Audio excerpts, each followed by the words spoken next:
Balimaw bi kuma ma nɔgɔn bi kuma in ka gɛlɛn ma mais bi kuma ye wajibi ye nin kuma in wele de don n bɛ wele min bila maliyɛnw ma minnu bɛ Mali kɔnɔ ani minnu bɛ Mali kɔ kan n bɛ wele in bila an balimaw ma minnu bɛ jamana wɛrɛw kɔnɔ farafinna jamanaw n'u dusu tiɲɛnen don bi n'u b'a nɔfɛ kɛlɛ la n'u kɛlen bɛ k'a jira k'a fɔ yɛrɛ kɛlɛ de don parce que min y'anw sɔrɔ bi a juru b'u bɛɛ la a juru b'u bɛɛ la kun min na n bɛ n'o fɔ faama tɔw sɔnna ni jɔnya baara min ma ka jɛ Mali la u ma yilan u ma siran u ma jateminɛ k'a fɔ ni jamana in sɛgɛnnen don an bɛɛ ye kelen ye ni dɔ nana fara u ka gɛlɛya kan o tɛ balimaya o tɛ ko ɲuman ye o m'o jateminɛ u bɛ tɛ dɛ n'an bɛ tɛmɛ ni kuma ye k'a jira k'a fɔ wulikajɔ min kɛra o kɔnɔna na k'o dusu tiɲɛ jira a bonyana maliyɛn bɛɛ ma a ye mɔgɔ caman wasa a kɛra sababu ye ko caman tun bɛ dugu la bɛɛ dara kɛnɛ kan sisan u tun y'an ka ɲugutɔ fɛn ye k'a jira k'a fɔ jamana dɛsɛra a yɛrɛ kɔrɔ jamana armée dɛsɛra an ka jogojuguya de nana nin bɛɛ ye n'o tɛ mɔgɔ si ma fɛn k'an na an dɛmɛna dɛmɛ de ma sira sɔrɔ ni n'o sababu y'an ka corruption ye a bɛɛ dal'o kun halisa o kuma kelen o de b'olu nafa o de bɛ sen na mais n'an tora o minɛn kɔnɔ an tɛ bɔ nɔgɔ la an tɛ fara ɲɔgɔn na fɛnɛ an bɛna to ɲɔgɔn kunforoko bɔ in na ne ye wele min bila wele in kɔnɔna na n tun b'a fɛ k'a jira de k'a fɔ wulikajɔ in koba don mais o t'a bɔ f'an ka hakili jagabɔ de n'an y'a ɲɛɲini k'a dɔn mun de y'an sɔrɔ yɛlɛma jumɛnw kan ka don kow la nin tɛ siɲɛ fɔlɔ ye n b'a fɔ mais n kan ka segin a kan wele in sɛbɛnni na tuma min yanni n k'a kuncɛ ala nana an ka président Ibrahim Boubacar Keïta ta ɲɛ n y'a ŋaniya wele in ka kɛ tasibila ye a ma ne fɛla la ne bɛ baara min na n'o ye sɛbɛnni ni ko sɛgɛsɛgɛw ye an ka jamana kun kan mais an ka jamana ni jamana tɔw cɛ surtout an ka jamana ni Faransi cɛ an ka jamana ni FMI ni Banque mondiale olu cɛ Emmanuel Macron kɛlen bɛ ka fɛn o fɛn fara ɲɔgɔn kan tan k'u ci k'u bila k'u ka an ɲangi o jamakulu min faralen bɛ ɲɔgɔn kan n'u kɛlen bɛ k'u yɛrɛ tɔgɔ da ko communauté internationale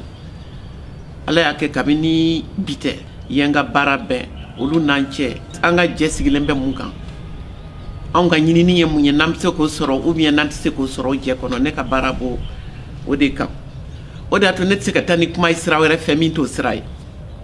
ne bɛ t'o de kɔnɔ k'a jira k'a fɔ 91 ni 92 la anw tun y'u ka bon élève de ye c'est-à-dire démocratie exemplaire tɛgɛrɛ fɔra jamana min ye k'a fɔ aw ka démocratie ɲana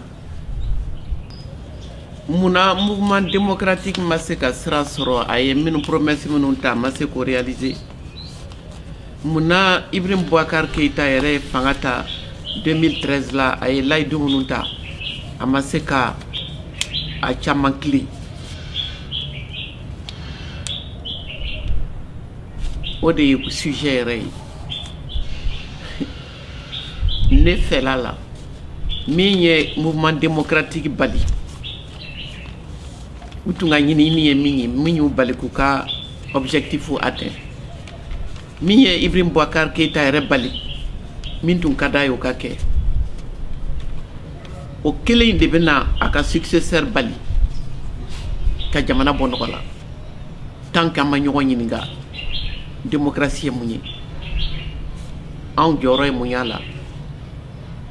minnu ko k'u b'an dɛmɛ u ka ɲinini ye mun ye an bɛɛ kan ka to an hakili de la k'a fɔ k'an ka jamana kelen kelen bɛɛ an y'u ka instrument de ye u bɛ réforme fɛn o fɛn fɔ an ye a y'a don tan a y'a bɔ tan économiquement n'aw ye nin yɛlɛma nin bɛɛ kɛ juridiquement n'aw ye nin yɛlɛma nin bɛɛ kɛ politiquement n'aw ye nin kɛ nin bɛɛ kɛ bɛɛ y'o essayer o laban nana kɛ nin ye o kɔrɔ ye mun ye an bɛ ladege de la a bɛ fɔ u ka kan na a bɛ waleyaw bɛ tɛmɛ u ka sira fɛ u ka wari bɛ di o kan de kan an b'a appliquer o kan de kan an b'o coron de kɔnɔ état indépendant u y'an ka indépendance tiɲɛ an bolo état démocratique démocratie tɛ se ka kɛ parce que kelen kelen bɛɛ CEDEAO mɔgɔ ninnu kelen kelen bɛɛ bɔnnɛlɛya de nege bɛ bɛɛ la o bɛɛ tɛ Union africaine na fan bɛɛ de ko k'i ka kɛ a bɛ komi kalandenw ni karamɔgɔ cɛ bɛɛ de ko f'i ka kɛ bɔnnɛlɛbi ye walasa i ka to u suma na o de y'a to n'anw ko CEDEAO des peuples u bɛɛ de bɛ na bɔ a la ɲɔgɔn fɛ an bɛɛ de kan ka bɔ nin ja in kɔnɔ ɲɔgɔn fɛ u ye Mali bɔ sira kan bi Ala barika la mais anw kɛra sababu ye fɛnɛ ka tɔw ɲɛ yɛlɛ tɔw fɛnɛ ye faamuyali kɛ o de ye responsabilité o ye responsabilité ba de ye a kun tɛ kɛra yan an y'a faamu a kɛra anw de la u y'a daminɛ yan u ma se faransi dɛsɛra a dɛsɛra tɛ dɛ a t'a fɛ a ka ban yɛrɛ n'u ko démocratie ka taa sira min fɛ n'i y'a tu ta la u b'i sɔn n'i m'a tu ta la u b'i ɲangi kabini ne y'o fiɲɛ ye n ye livre min bɔ ka k'o ɲɛfɔ ni n y'o tɔgɔ kɛ Eto ye k'a yira k'a fɔ ko an ɲɛ bɛ waleya minnu na o tɛ démocratie ye démocratie tɛ se ka sinsin o kan Ala y'a kɛ ne tilala o sɛbɛnni na dɔrɔn président Alpha Omar Konare ni IBK tun y'a ka premier ministre wagati la u y'a ɲini ko n ka ministère ta culture ni tourisme ni ne tor'o la ka taa 98 la ka na 2000 a baara a gɛlɛyara n bolo jamana minnu ko k'olu ye démocrate ye n'u ye sira yira an na u ka démocratie n'a ta o ta o t'a to u ka jɛ n'a ye i k'i hakili jagabɔ ka fɛn fɔ min n'olu ta tɛ kelen ye kabini o tuma u ne bɛ ɲɔgɔn na IBK ni Alpha bɛ fara ɲɔgɔn na tuma min na a ye n ladɔnniya a la n ko o wagati la ne fɛnɛ y'a ɲini ka bɔ a la puisque ne ɲɛ b'a la sɛbɛnni de ka di ne ye sɛbɛnni de ka gɛlɛn ne ma ne tɛ fɛrɛ o la ne y'a dabɔ olu dɛmɛni min kama n tɛ se k'u dɛmɛ puisque n bɛ minnu tɔgɔ la kuma fɔ la olu bɛ n kɛlɛ dɛmɛ bɛ donna ɲɛmɔgɔ minnu ma olu fɛnɛ bɛ n kɛlɛ donc n ye n yɛrɛ minɛ mais Ala y'a kɛ kɔfɛ ne ni IBK nana ɲɔgɔn kunbɛn yɔrɔ dɔ la a ko Ami i ka problème ye min ye a y'a fɔ tubabukan na ko ton tort c'est d'avoir eu raison trop tôt o ye ne fa o ye ne limaniya n y'a fɔ n yɛrɛ kɔnɔ n'o don ne ye min sɛbɛn ka fɔ tɔgɔ de bɛ fanga la fanga b'u bolo dɛ dɔ b'u bolo dɛ mais an bɛ fanga min nɔfɛ o tɛ d'u ma o t'u bolo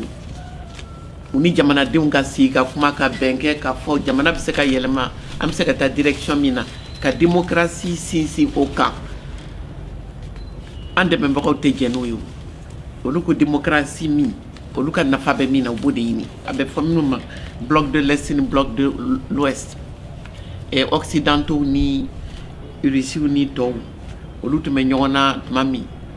fo anw b'u furancɛ la an bɛ tun ɲɔgɔn na kɛlɛ la n'u y'o nɔfɛ kɛlɛ guerre froide kɔnɔna na o nana kun cɛ ni layidu de ye k'a fɔ n'Ala sɔnna o bannen min filɛ nin ye sisan diɲɛ bɛɛ an bɛɛ bɛna don da kelen fɛ an bɛ bɔ da kelen fɛ an bɛɛ bɛ kɛ démocratie ye droit de l'homme ko bɛɛ ɲana a bɛɛ banna sisan Russie la ci la an bɛɛ bɛna kɛ kelen ye a sinsin bɛna kɛ jago ye bɛɛ b'i ta sɔrɔ mɔgɔw bɛ se ka taa mɔgɔw bɛ se ka na o ma bɔ a sira fɛ o san 30 de ye ɲinan ye François Mitterrand min ye a yira à la boule u ka sommet min kɛra yen nɔ ale ye sira min yira démocratie lakalilan ye latakali cogo min na a ma bɔ o sira fɛ a ma bɔ o sira fɛ anw bara a ma bɔ o sira fɛ olu ni anw cɛ la an b'o problème fila de kɔnɔ bi parti m'u ka baara kɛ parti u tɛ se ka kɛ yɛrɛ minnu y'a yira k'a fɔ ko démocratie olu ka tiɲɛ de don a sun bɛ olu de bara olu ka valeur de don olu ka civilisation de don u kan k'a ɲɛ yira tɔw la donc an ma bɔ colonisation kɔnɔ kabini a daminɛ na an m'a faamu de sisan an y'a faamu parce que a tiɲɛna fan bɛɛ a tiɲɛna u yɛrɛ bolo n'u ko k'an ka taa voter an ka fɔ an sɔnna mais vote kɔnɔna na kalafili kɔnɔna na a ka kɛ sababu ye an ka minnu bɛ fanga nɔfɛ k'u ɲininka puisque économie taabolo ye nin ye u ko ko suguba don sugu belebele ko bɛɛ b'i ta sɔrɔ comme anw t'an ta sɔrɔ la anw denw de bɛ bateau kɔnɔ olu de bɛ tolajiw la olu de bɛ gɛn olu de bɛ ɲani olu de bɛ kasow la siyako dara kɛnɛ kan sisan u ka système ni kabini traite négrière la ka taa jɔnya k'u yɛrɛ bara fo ka taa se bi ma an ma lafiya an bolola sɔnna an m'an sago sɔrɔ a kɔnɔ n'i ye réflexion kɛ Mali kan ka kɛ an ka jamana kelen kelen bɛɛ kan k'i pan o yɔrɔ kɔnɔ i ma foyi faamu i b'i kun fɛ anw k'o de ma an ka kɛlɛ in na que racisme systémique racisme de don fɛn o fɛn bɛ ka kan na jɔnmaya kɛlɛ de don fɛn bɛ ninnu bolo an ka fisa n'u ye an b'a bɔ su la an b'a bɔ su la diplomatie la keguya la n'an ma se k'a sɔrɔ a bɛ kɛ kolo ni fasa ye an bɛ marifa ta an bɛ don u kan ni marifa ye an bɛ kɛlɛbolo sigi k'a fɔ olu de ka kɛlɛ don fo k'a kɛ wajibi la pendant k'u bɛ ka ɲɔgɔn kunforoko bɔ an b'a organiser ka t'u ka fɛnw piller an b'o processus de kɔnɔ bi min dara jamana kan o de dara IBK yɛrɛ kan a bɛ degun de kɔnɔ i bɛ fanga ta contexte min kɔnɔ anw ka contexte ni contexte particulier de don inédit a ma kɛ yɔrɔ si i bɛ fanga ta a bɛ fɔ k'i ka situation min gérer e t'a dɔn min b'i ɲɛ e t'a dɔn min b'a kɔnɔ parce que a dabirilen don u m'a f'i ɲɛna u ko de k'u nana ko ka n'i sauver a tɛ se ka fɔ u tɛ se ka fɔ an seginna ka na parce que an ni tɔw bɛ ɲɔgɔn na anw tɛ bɔ nɔgɔ la n'an ma na ka na aw ta bɔ si o tɛ se k'o fɔ mɔgɔ si donc u b'a fira da kan min b'a kɔnɔ u t'o fɔ an ye wa minnu ma n'o fɔ fɛnɛ u b'a fɔ k'olu y'u jugu ye mais ala barika la bi bɛɛ de da bɛnna ban bɛɛ de y'a faamu sa ka fɔ k'an lakana o kɛlɛ tɛ faransi yɛrɛ ka lakana a b'o de ɲini faransi yɛrɛ ka sɔrɔ a b'o de ɲini faransi ko k'an ka mɔgɔ de ɲini ka d'a ma min bɛ se k'o baara kɛ élection ka kɛ sisan a kana tɛmɛ février kan o de tun bɛna Emmanuel Macron permet puisque a yɛrɛ ye candidat ye a b'a fɛ u ka élection bɛna kɛ n'a tun tora a ta la mɔgɔ ka sigi min y'a sagona mɔgɔ ye min bɛ se ka ko t'u ta la o de tun b'ale nafa a kɛbaliya o ye fa bila a la a kana kɛ a ko ligne rouge minnu bɛ yen k'an kana kuma Yadi ni Kufa fɛ ko n'o tɛ k'a bɛ taa taali ma bɔ sisan ko ni élection ma kɛ k'u bɛ taa taali ma bɔ sisan ko Wagner nana ko n'olu nana k'u bɛ taa wa taali tɛ bɔ a tɛ bɔ kun min na parce que u mana anw kama u ye kɛlɛ kɛ prétexte de ye pour que ka segin ka na k'an recoloniser k'u sinsin yan IBK ye nin bɛɛ faamu a y'a caman muɲu mais a ye fɛn dɔw kɛ IBK ye kɛra komi a ye sɛ n'a boto bɛ ka sigi u kɔrɔ à partir du moment où a ko jamanadenw y'a ɲini fɛ sisan kɔni n yɛrɛ ɲɛ bɛ a ko n yɛrɛ y'a ye a tɛ se ka kɛ cogoya si la fo an ni Yadi ni Kufa ka kuma ko bɛɛ tiɲɛna o yɔrɔ de la o fɔ don ye bi ye an taɲana mɔgɔw tɛ segin o yɔrɔ min kan ka fɔ a ka mangoya u ye fɛn caman fɔ corruption ni tiɲɛni ni baaramakɛ kunba bɛɛ la a kunba ye min ye c'est ka fɔra mɔgɔw ye de ka fɔ diɲɛ kɛra sanni feere bɛɛ k'i ta ɲini hali ni ye mɔgɔ min bila min na n'a t'a ta sɔrɔ a t'a kɛ o tɛ bɛ ka ko ye n'o o ma ɲɛfɔ k'a yira k'a fɔ a liyelen don système capitaliste ni nature yɛrɛ de la a gulonnen don de la tant qu'il b'o de kɔnɔ i b'u ka mara kɔnɔ tant qu'il b'o de kɔnɔ fɛn o fɛn bɛna fanga la u bɛna de k'a fɔ k'u b'u ta ɲini u tɛ Mali ta ɲini u t'a ɲini Mali u b'u ta de ɲini o bɛɛ de kan ka ɲɛɲini ni transition kan ka kɛ crise ye an ko crise ye multidimensionnelle ye transition fɛnɛ kan ka kɛ multidimensionnelle de ye jamana dilanli dɔrɔn tɛ dɛ maliyɛn yɛrɛ de kan ka dilan a ka faamuyali kɛ k'a dɔn k'a fɔ n'ale ma yɛlɛma hali n'i ye fanga ta k'a di jinɛ ma a bɛ taa kɛnɛ kan u b'a bɔ sa la u ye jamanaw instrumentaliser u ye o CEDEAO instrumentaliser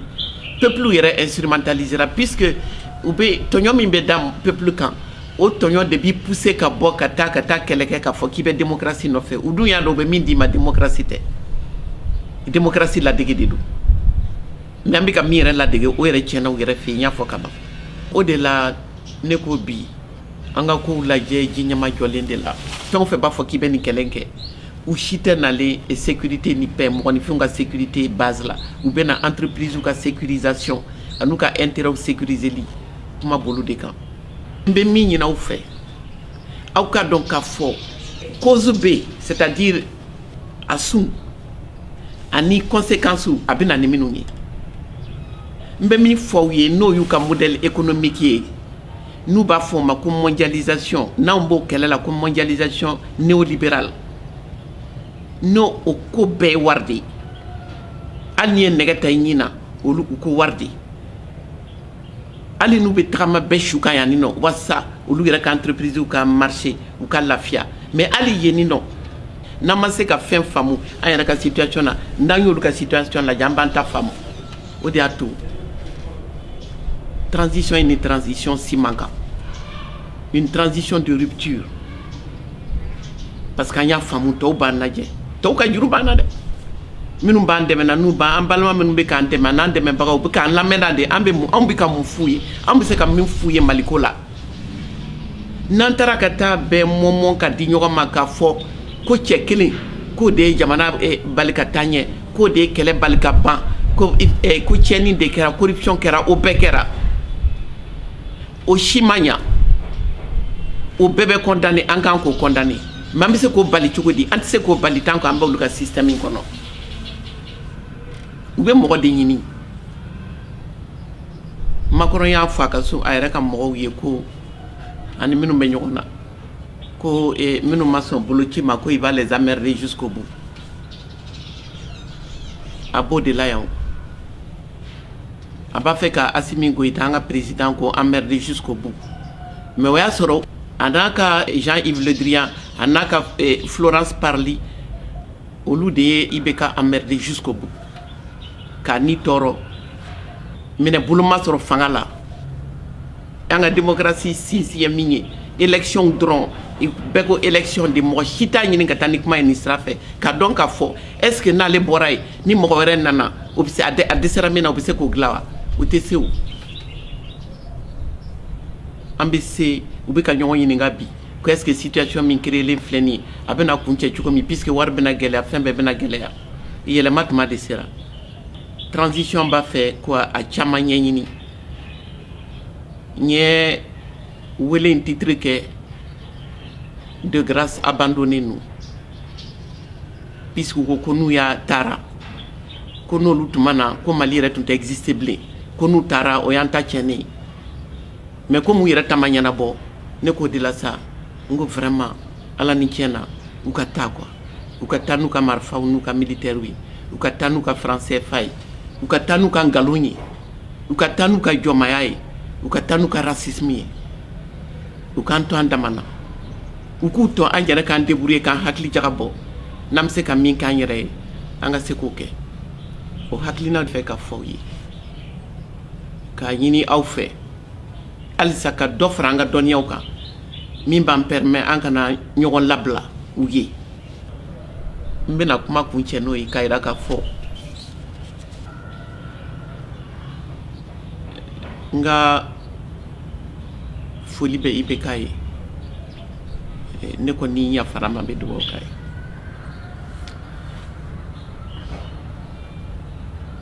An bɛɛ ka yafa ma.